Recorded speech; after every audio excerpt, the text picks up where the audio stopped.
Because the fundamental question being put to us is, so the people of Cuba are suffering. The people of Cuba are going through a difficult economic time. I would argue that they've done so for 62 years.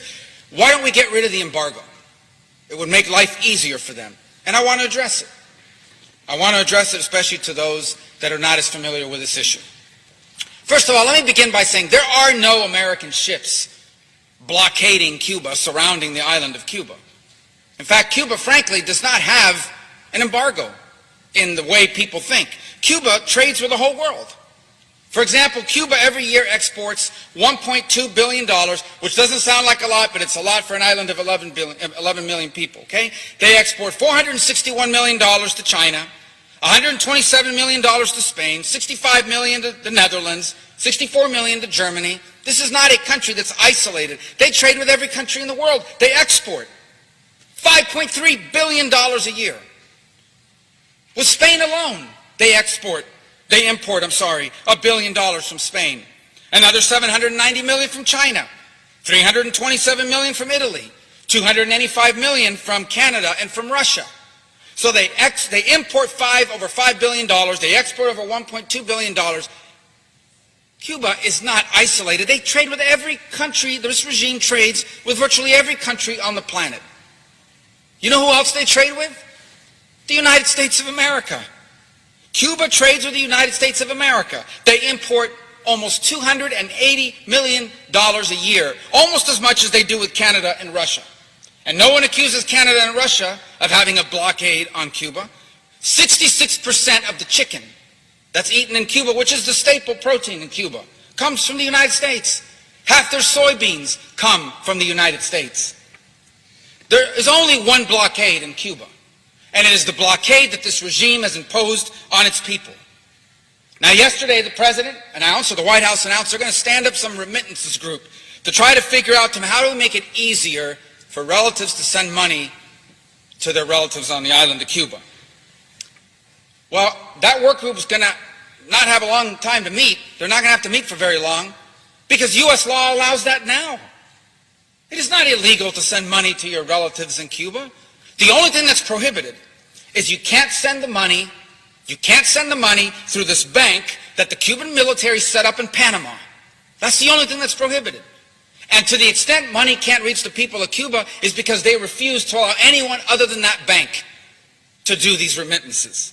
And by the way, they've prohibited depositing dollars. Here's how it works for them.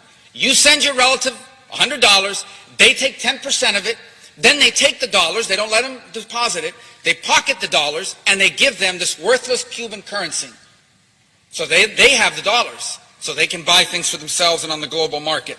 So the blockade, to the extent that there's something that's preventing remittances directly to the Cuban people, it's not U.S. policy, it's regime policy. They're the ones that need a work group. How about this argument that there's a blockade on travel? If only more American tourists could go to Cuba. By the way, Cuba's already filled with Canadian tourists and Italian tourists that enjoy five-star accommodations. And I'll be frank, many of them go there, these sick, disgusting men that go there to hook up with a 16 or 17-year-old girl. But that said, they talk about travel to Cuba. Well, let me tell you something. Travel's allowed now. An American can go to Cuba. You just can't stay at a military-owned hotel or eat at a military-owned restaurant or shop at a military-owned store. You can stay at the private homes of people that rent them out on Airbnb. You can do that. You can eat at a restaurant that's owned by a private person. You can shop at stores that are owned by private people. The reason why they have nowhere to stay, nowhere to eat, and nowhere to shop is not U.S. policy. It's that the Cuban regime won't allow privately owned hotels, privately owned shops, privately owned stores. They won't allow it, privately owned restaurants. They're the ones that have a blockade on travel, not the United States. What about medicine? That's another thing they put out there. This is so cruel. We don't allow medicine in. Do you know what the Cuban regime announced last week? This is what they announced on their national television. We are going to lift the ban on the importation of medicine. What? You mean there was a Cuban ban, a regime ban on importing medicine? Yes, there was. They're the ones that weren't allowing medicine in. And to the amount they were allowing it in, they were putting a tariff on it. So there's no blockade on medicine. We sell the medicine. And you can donate medicine, unlimited amounts under U.S. law. If there's a blockade on medicine, it's the regime's blockade. The other one I hear is the internet. I support the internet. Why don't we allow, I heard somebody say this to me yesterday, why don't we allow American companies to go and provide internet? Then they would have internet. It's the embargo. And these people don't know what they're talking about. They literally are just parroting stupid, ridiculous talking points. Because the law on the U.S. and trade with Cuba specifically exempts telecoms. AT&T, Verizon, Sprint, every American telecom can go into Cuba tomorrow and offer phone and internet service. You know why they can't? Not our law. It's the Cuban regime, because they want to control that. And you see a pattern here. Blockade on travel. Blockade on private ownership of business. Blockade on bringing in medicine. Blockade on bringing in money. Why? Because the Cuban regime wants to control people. They don't want an individual Cuban to have a paycheck that they earn for themselves. They want what little you have to come from them. Because if you don't do what they tell you, they can take it from you. That's what they want. They don't want you to have internet companies offered by AT&T and Sprint and Verizon and anybody else. Because they want to be able to shut it off when you're saying things they don't like and things against them. Same with medicine. They use all of these things as a tool. It's hard to fathom because we live here, but they use all of it as a tool. You want medicine? Are you posting stuff on the internet? Are you saying things against the regime? Are you speaking out? Are you not participating in these acts of repudiation that we force people to do? Because if you don't, you're not going to get your medicine. And they certainly don't want the cash flowing around. They don't want independent ownership. They don't want the people of Cuba to have liberty. This is all about control. All about control. And by the way, in the law that codified the embargo, it has a clause that automatically triggers the end of the embargo. And you want to know what this tough standard is that's in the law?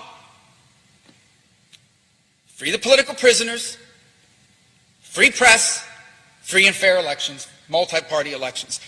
The regime does those three things, the embargo ends automatically.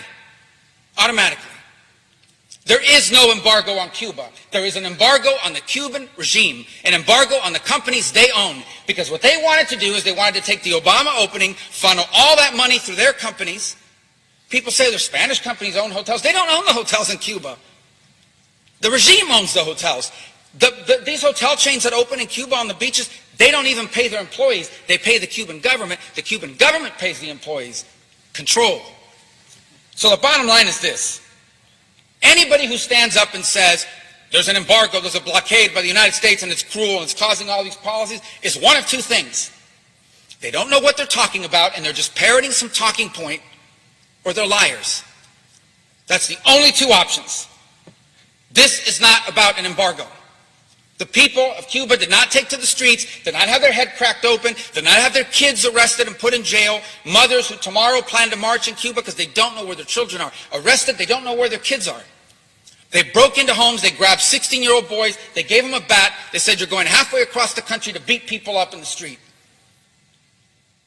They didn't stand up against all those things because of an embargo or because they wanted remittances. They stood up because they wanted liberty. Libertad. That's what they wanted. That's what they're telling us. Why don't we listen to them? They told us what they want. They want libertad, they want liberty. And if there are any people on this earth that should understand that, it should be Americans.